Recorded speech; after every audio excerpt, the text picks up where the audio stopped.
24. Halos 3 oras nag-brownout sa ilang establishmento sa Araneta Center sa Cubao matapos umanuyang na sumabit ang tinatawag na hook ng isang tinatawag na construction tower crane sa isang kable ng kuryente. Si Emil Sumangil, naka-alerto 24, eksklusibo. Wala sa oras na isinara sa mga pedestrian at motorista ang bahaging ito ng kalsada sa Araneta Center kaninang umaga.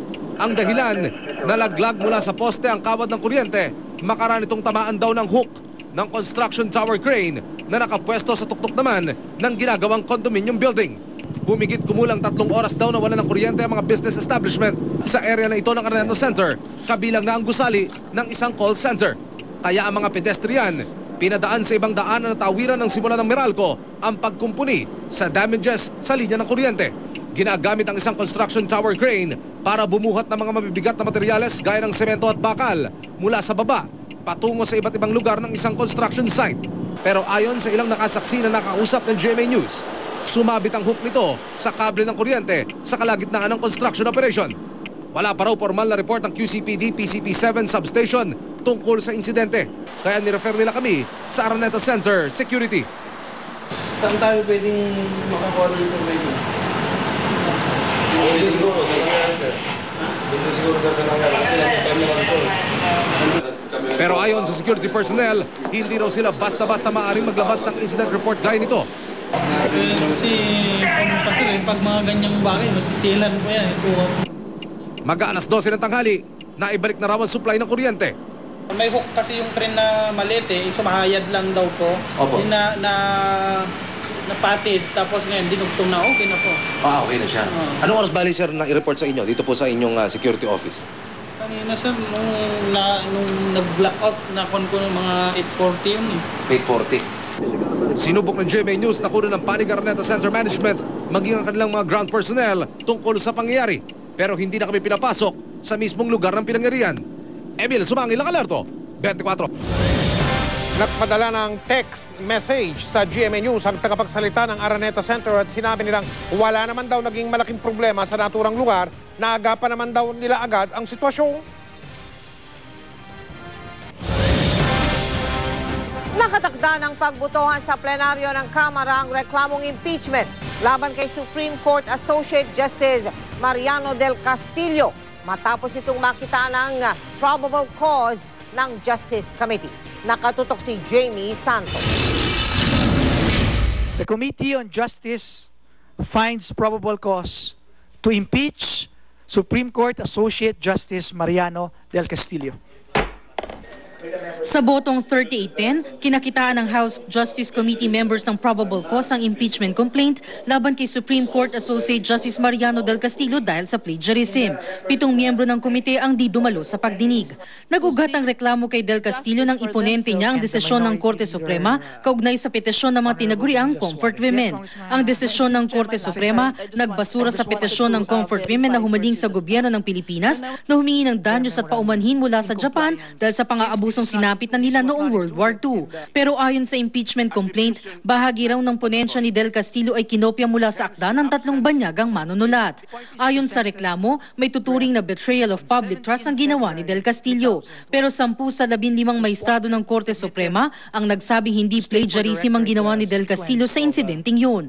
Nabura lang daw kasi ang footnote para sa mga katagang kino-question. Bagamat lusot na sa committee level, kailangan pang pagbotohan sa plenaryo ang impeachment complaint laban kay del Castillo. Mangangailangan naman ng 95 votes upang maiakyat ang complaint sa Senado. Ikakalendaryo na kung kailangan gagawin ng botohan. Ang preference ko is tapusin muna yung corona impeachment dahil tingin ko maximum of 2 months matatapos na rin yung corona impeachment. After that, pagkatapos na ng corona impeachment, saka na lang i-transmit yung articles of impeachment if ever ng House, doon naman sa del Castillo. Pero sa simula ng pagdinig, ipinabasura ni Albay Representative Edsel Lagman ang impeachment complaint laban kay del Castillo. Tapos na raw ang 60 working session days na nakalaan sa komite para dinggin ito. Hindi rin daw maituturing na high crime ang plagiarism. His act is not an impeachable offense because plagiarism per se is not even a crime.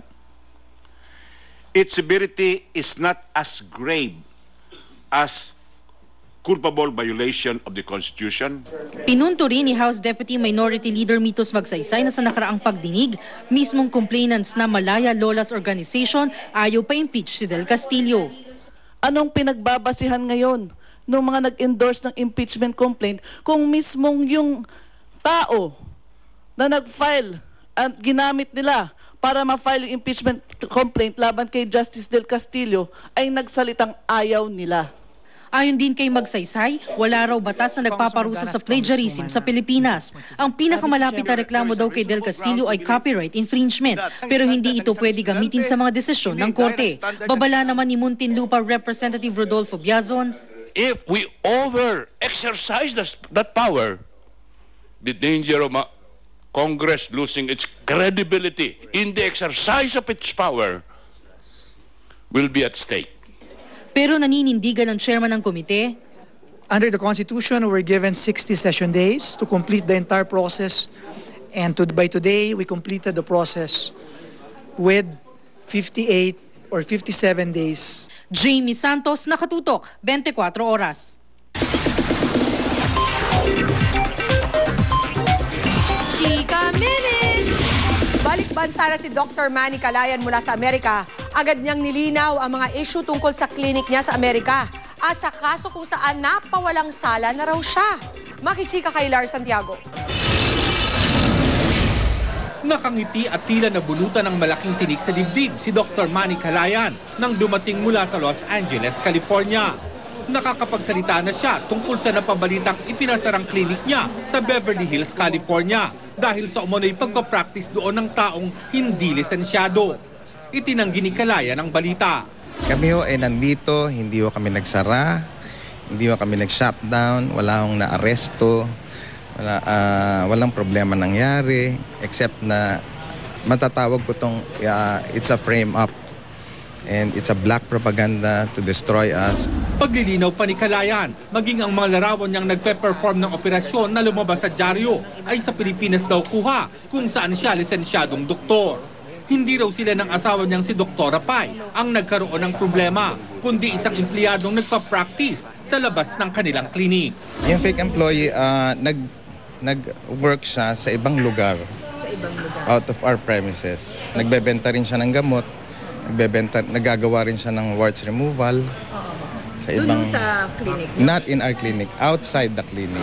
Ipinagpapasalamat ni Calayan na tapos na ang kanilang kaso at pinawalang sala sila ng korte.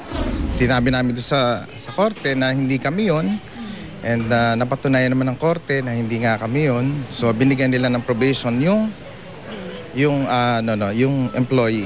Babalik pa rin daw sila sa korte pero hindi bilang defendant dahil sila naman ang nagdemanda sa isang dating sinusweldohang tauhan. Ang tauhan ding ito ang pinaghihinalaan ng mag-asawang Calayan na nasa likod ng mga paninira sa kanila. Ang kinaso namin sa kanya, embezzlement. That is, marami siyang nakuhang pera sa amin. It's, plus the damages na ginawa niya sa amin. So that's mga worth $2.5 million. Inalis na ng mga Calayan ang kanilang klinik sa Beverly Hills at inilipat sa Los Angeles. Dahil sa nangyaring kaguluhan, si Dr. Rapay na lang daw muna ang tumatanggap ng mga kliyente. Isa siyang licensed aesthetician sa Amerika. Alam mo si Dr. Rapay, trabaho na ng trabaho yun. Basta ginagawa niya yung... Ngayon pati siya na mismo talaga yung nasa reception. Lars Santiago, updated sa Showbiz Happening. Up next, yoga instructor. Idinawit sa tweet ni Hayden Co Jr. na dahilan umano ng hiwalayan nila ni Dr. Vicky Bello. Pero si Hayden agad ding kumabig. Abangan ang detalye sa pagbabalik ng Chika Minute. Susunod ang aktwal na pagsagip sa siyam na tripulante ng isang nasusunog na barko sa bansang Iran. Kumukulong tubig sa tabing dagat. Pinagkaguluhan ng mga taga-Dumanhog sa Cebu. At Sports Network na ESPN, nag-sorry kay Jeremy Lin matapos mag-ere ng ilang nakakainsultong komento tungkol sa bagong NBA sensation. Tutukan lahat ng yan dito sa 24 Oras.